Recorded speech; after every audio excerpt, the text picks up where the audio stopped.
Hello everyone and welcome to EduLives. So in this video we are having the haunted house chapter and we are gonna discuss the question answers of this chapter. So let's begin with the MCQ question. The answer of first is B part, then the answer of second is D part, then the answer of third is C part, then answer of fourth is C part, then answer of fifth is also C part, then sixth answer is B, and then answer of seventh is B, and eighth answer is A part, then ninth answer is C, then 10th answer is A part, 11th is D part, and answer of 12th is D part, answer of 13th is A part, and answer of 14th is D part, then answer of 15 is C part. Now let's move to comprehension passages, and now let's begin with the passage 1 answer. So the answer of first is, in the first sentence of the extract, the poet expresses the view that all the houses are haunted ones. It is so because men have lived and died there, and it is so because men have lived and died there. It means that the poet considers the existence of ghosts are reality. Now let's move to second answer. All houses are haunted as ghosts move into and out of them. These ghosts visit the houses through the open doors. The presence of the ghosts makes these houses haunted. The answer of third is, the phrases harmless phantoms is unusual as a general perception is that ghosts are dangerous. This phrase, on the contrary, points out that ghosts are harmless. Now, fourth answer. In the later part of the poem, the poet conceives a spirit world which is delicate like atmosphere. It keeps floating around the human world of reality. Now, fifth answer. According to the poet, we can meet ghosts in all the houses where men have lived and died. They are not limited to some deserted and isolated places only. Now, passage 2. First answer. The ghosts earlier imagined by the poet are harmless phantoms moving on without making any noise. They simply glide through the atmosphere. Now, second answer. We meet these ghosts on the doorway, the stairs, and along the passages. No, they are not visible at all. Now, third answer. The last two lines mean that the presence of the ghosts can be realized like some impression on the air. It makes us feel as if something is moving here and there. Now, fourth answer. The poet here means that contrary to the traditional beliefs that ghosts visit deserted places only, their presence can be realized everywhere. Now, fifth answer. They throng the well-lit hall and sit quietly among the invited guests. Now let's move to passage 3, first answer. The uninvited guests at the table are the harmless ghosts. Now second answer. They are uninvited there because nobody would like to have ghosts as guests. Moreover, being invisible, ghosts cannot be invited as guests like human beings. Now third answer. The surprising thing about the ghosts is that they come in large groups yet they do not make any noise. Another thing unusual and surprising about them is their being harmless. They are usually considered dangerous and horrible. Now fourth answer. The ghosts are silent. In the same way, the pictures on the wall do not make any noise. So it means that ghosts like picture are voiceless. Now fifth answer. The ghosts on the table sitting like guests are visible to the poet only. The poet also realizes the way the ghosts throng the hall maintaining silence. It means the poet in way is able to hear their sound. These things are not seen or heard by others. Now let's move to passage 4, first answer. The first two lines make a contrast between the speaker I and the stranger at his free side, at his first side. Whereas the speaker can see the forms of ghosts, the other person is not able to see them. Now third answer, second answer. The speaker seems to have extraordinary powers. He has the power to see the ghosts. The other people cannot see the ghosts as they lack the power to see them. Now third answer. In the given context, the speaker has told that the number of ghosts that he calls the forms I see is much more than the guests at the table. The ghosts have come there in large number. The fourth part. He means to say that the ghosts present there are beyond the perception of the guest sitting beside him. But the speaker can see the ghosts clearly. There is no doubt in his mind about the presence of the ghosts there. Now, fifth answer. The he in line 3 is one of the guests of the speaker. He is unable to see the ghost at the dining table as he is a normal human being, unlike the speaker, who has the ability to see the ghosts.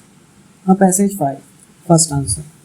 The speaker has given the idea that ghosts can be seen and met everywhere.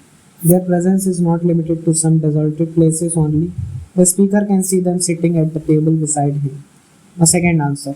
The ghosts can be seen at the places where these persons used to live before their death.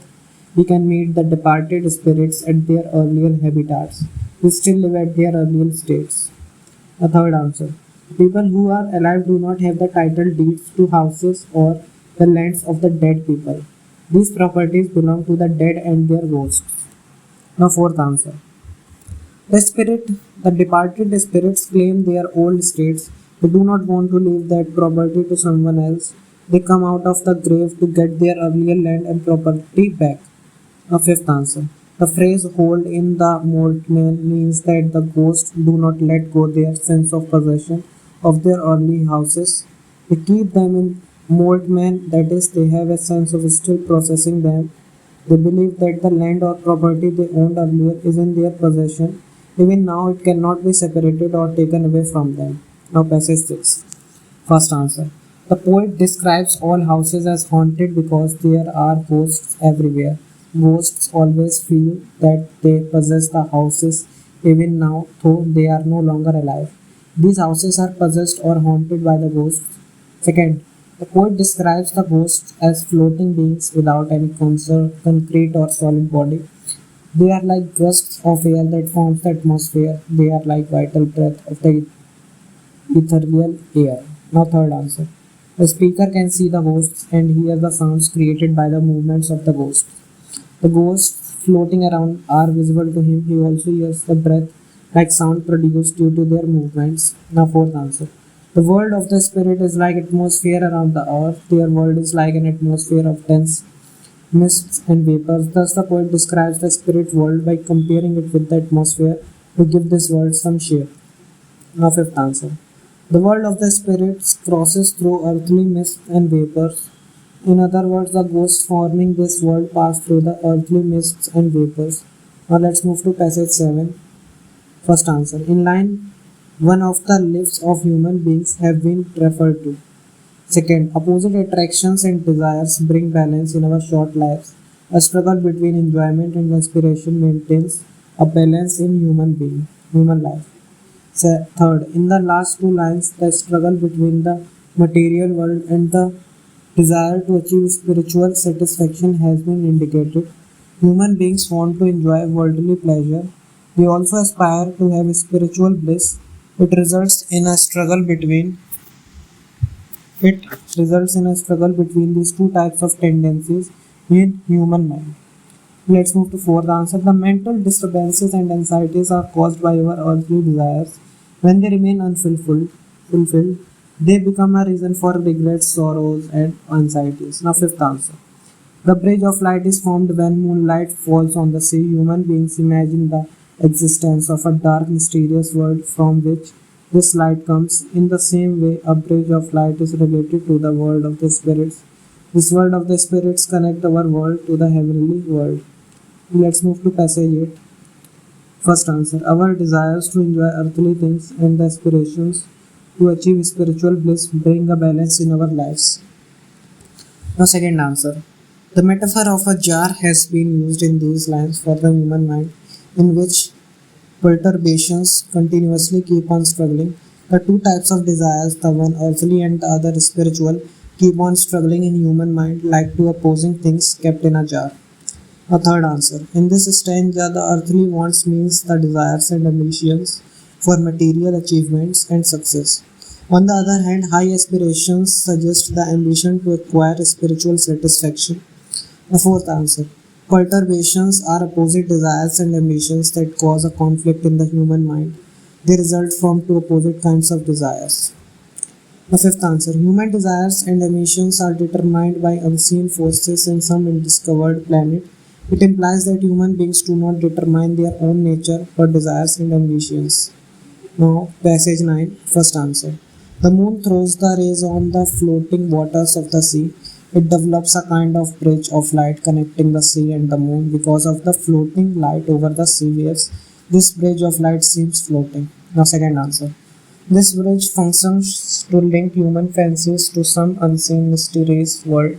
It makes human beings fancy that there is some strange unknown world above from which the rays of moonlight are descending to the sea. The third answer. The figure of speech used in the first two lines is personification. In these lines, the moon is said to throw a bridge of light on the sea, as if the moon is some person. A fourth answer. Our fancy takes us to the mysterious unknown world. This world we imagine to be there above at some unknown place. The poet here is talking about the realm of mystery, right? This realm is not solid but only imaginary and unknown to human beings. Now, passage 10. First answer. The poet has told us that the world of the spirits is dark and mysterious. A bridge of light descends from this world, connecting it with the earthly world. Now, second answer. We can meet the departed souls in the staircases, halls, and at the dining tables. In other words, we can meet them everywhere, as the world of the spirit is floating like atmosphere. The departed souls move around in it. Now, third answer. The importance of the word so in the first line is that it develops a link between the ideas expressed in this stanza and the views presented about the bridge of light built by the moonlight. It also develops the thought that human beings are linked to the world of the moon through the world of the spirit. The fourth answer. A bridge of light descends from the world of the spirit. It has been compared to a room with a steady floor that sways and bends. We often think of the dark abyss somewhere above the abode of ghosts. We fancy that ghosts live in a dark, mysterious, and deserted, far off places. So this is all about this video. Just make sure to like the video and subscribe our channel, and also share this video to your all friends. Thanks.